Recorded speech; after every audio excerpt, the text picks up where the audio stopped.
औज़ु बिल्लाहि मिनश शैतानिर रजीम, बिस्मिल्लाहिर रहमानिर रहीम, अल्लाहुम्मा सल्ली अला मोहम्मद व अला आलि मोहम्मद। अस्सलामु अलैकुम। जहाँ रहें खुश रहें, आबाद रहें, फूलों की तरह हंसते और मुस्कुराते रहें। मैं और आप हैं अपने प्रोग्राम में जिसका नाम है दिल की बात सफा के साथ। कभी आपने ऐसी दुआ मांगी जो आपने किसी को ना बताई हो, बस दिल ही दिल में खामोशी से अल्लाह से कही हो, और फिर एक दिन वही दुआ ऐसे कबूल हो जाए कि दिल सिर्फ यही कहे अल्हम्दुलिल्लाह अल्हम्दुलिल्लाह अल्हम्दुलिल्लाह। आज मैं आपसे अपनी जिंदगी का एक ऐसा लम्हा शेयर करना चाहती हूँ जो मेरे लिए सिर्फ खुशी का बाइस नहीं बल्कि अल्लाह की मुझ पर एक खास मेहरबानी। कभी कभी हम मेहनत करते हैं, दुआएं करते हैं, लेकिन नतीजा नजर नहीं आता। दिल थोड़ा सा थक भी जाता है, लेकिन अगर सब्र हो तो अल्लाह कभी मेहनत जाय नहीं करते। बेशक अल्लाह सब्र करने वालों के साथ है। मैंने भी बस यही सोचकर खुद को संभाला कि मेरा रब देख रहा है और इस सफर में मैं अकेली नहीं थी। मैंने सीखा,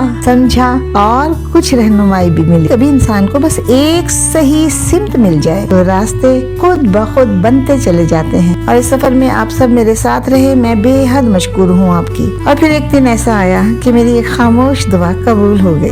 अल्हम्दुलिल्लाह, अल्लाह ने मुझे नवाजा और मेरा चैनल मोनेटाइज हो गया। ये सिर्फ एक कामयाबी नहीं, ये मेरे रब का करम है, उसकी रहमत है। सफर में मैंने बहुत कुछ सीखा। कुछ ऐसी सादा फ्री एप्स भी मिली जो मेरे लिए बहुत मददगार साबित हुई। मैंने खुद रिसर्च की, समझा और फिर आहिस्ता आहिस्ता इस रास्ते को तय करती चली गई। और दिल चाहता है कि जो मैंने सीखा है वो आप तक भी पहुंचे। तो अगर आप भी जानना चाहते हैं कि मैंने ये सफर कैसे तय किया चंद माह में, ज्यादा से ज्यादा 4 या 4.5 माह में, तो कमेंट्स में जरूर पूछिएगा। इल्म वही खूबसूरत होता है जो बांट दिया जाए। अल्लाह आप सबको भी वो लम्हा दे जिसमें आपका दिल सिर्फ शुक्र से भर जाए। अल्लाह जो भी ये सुन रहा है इसकी हर जायज दुआ कबूल फरमा लें, उसके दिल की हर परेशानी दूर फरमा दें, आमीन। अगर आप भी दिल की बातें सुनना चाहते हैं तो हमारे चैनल को जरूर सब्सक्राइब कीजिएगा। और याद रखें, अल्लाह कभी किसी की मेहनत जाय नहीं करते। अपना बहुत ख्याल रखिएगा, अपनों का ख्याल रखिएगा। अल्लाह हाफिज।